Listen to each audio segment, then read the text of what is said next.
Hello, doing a quick recording here of Fortnite on a Xeon E5 2690 paired with the GTX 1070, and these are the settings we'll be playing on and testing, and all epic 1920 by 1660, just because you can see here at the bottom. But anyways, pretty much 1920 by 1080p. We'll be testing epic, high, medium, and low settings. The CPU has 8 cores and 16 threads, and is from the generation of a second gen i7, like an i7 2600. Same generation, obviously much different performance, but yeah, we'll be going over, you can watch the FPS counter in the top right hand corner of the screen, or the top left, so I'll end that.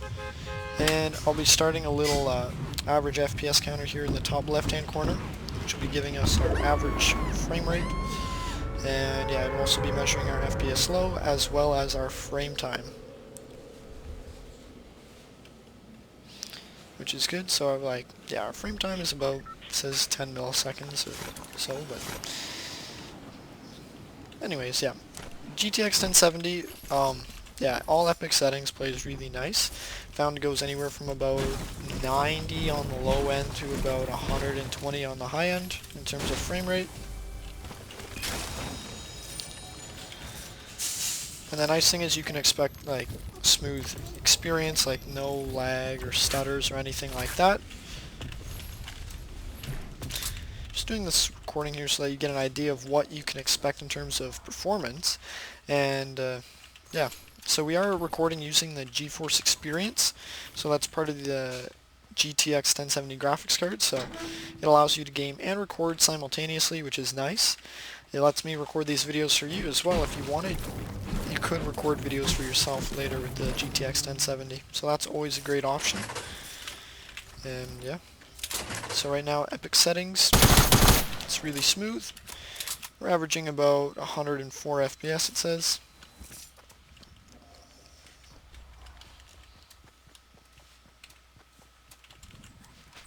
Just run around a little bit more, and then we will switch the settings down to what do I say, high settings, so that we can test those, and then as well medium and low.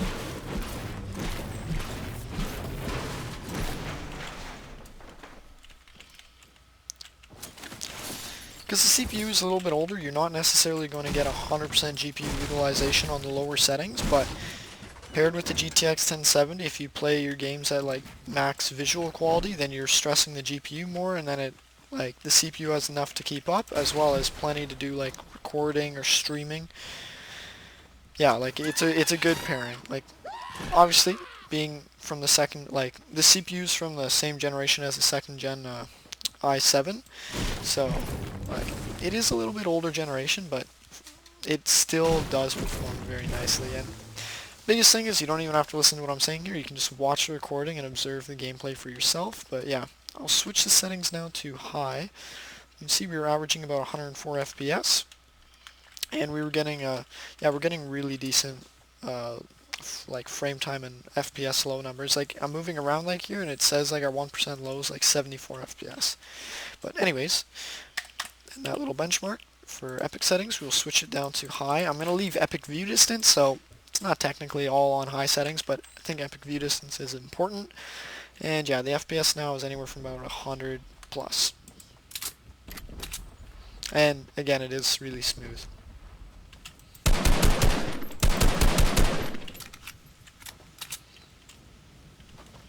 Oh, someone's here.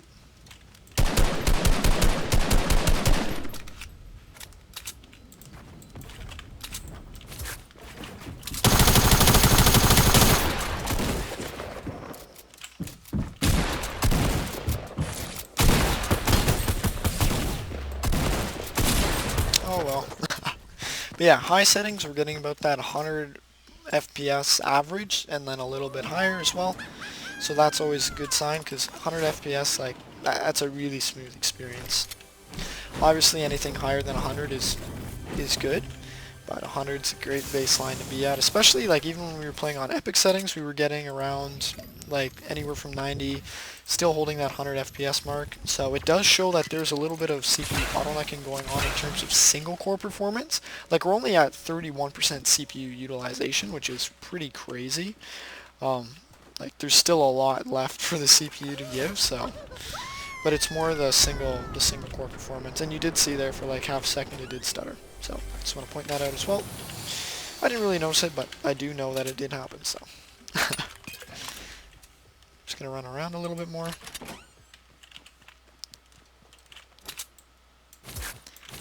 Yeah, high settings, like, it's still a really nice experience.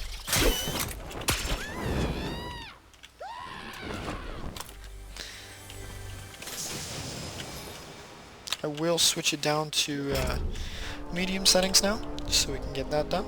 And yeah, it said on high settings, we were averaging about 100 FPS.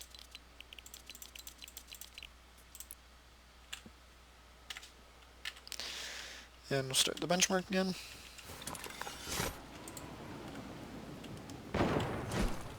Medium settings, again, it's kind of 100 FPS plus, and in some cases here we're getting close to 200 frames.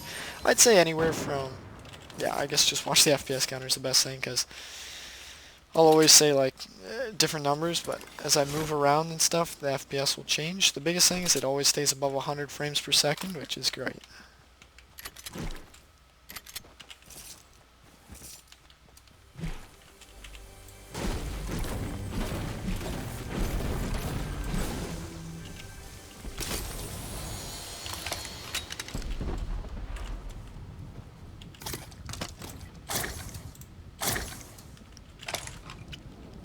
Keep running around here.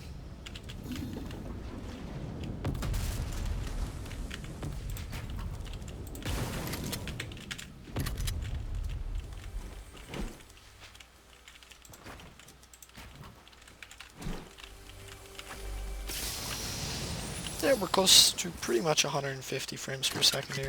Well, average, I would say. Right now it says our average is 179, but as you can see, like, just moving around a little bit, it goes down to 117. But with the 8 cores, 16 threads, it's definitely a really smooth experience.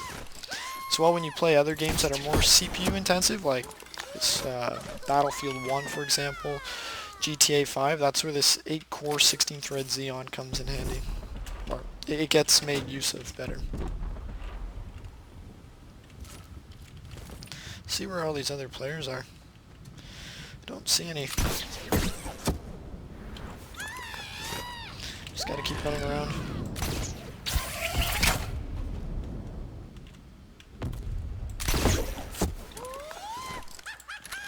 Yeah, that's medium settings. I'll switch them down to low, but yeah, medium settings you can see like I'd say about 150 FPS average.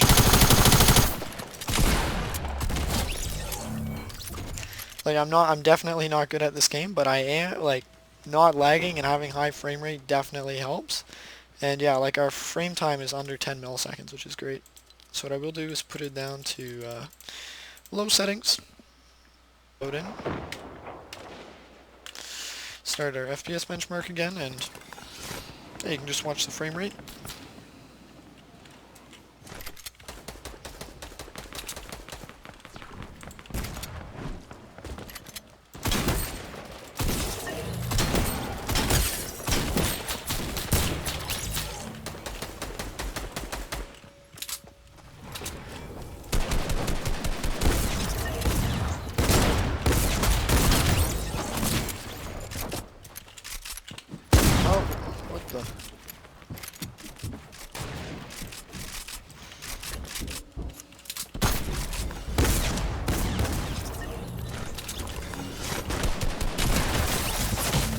Wow. But yeah, still, of course, above 100 frames per second. Like, you're not pushing that 200-300 frames per, like, really, really high frame rate. But you are, like, because you need a newer CPU for that, or a higher clock speed, but you are definitely getting a nice performance. And that's obviously something you have to decide for yourself, but, like yeah, 8 cores, 16 threads, like, at this kind of performance is really nice. So I'll have the price point.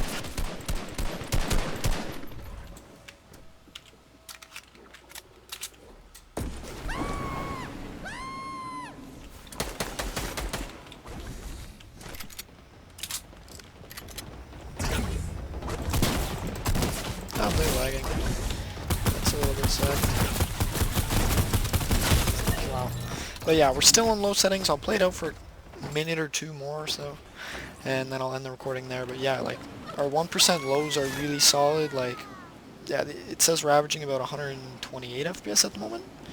That's just the average, but if you look at the FPS counter, like, it never drops below like 100. Right now it's not dropping below 150, but obviously it depends on the scene you're rendering in and different things like that. But yeah, the CPU is very capable, and it's like we're only running at 26%, 31% CPU usage. So that was interesting.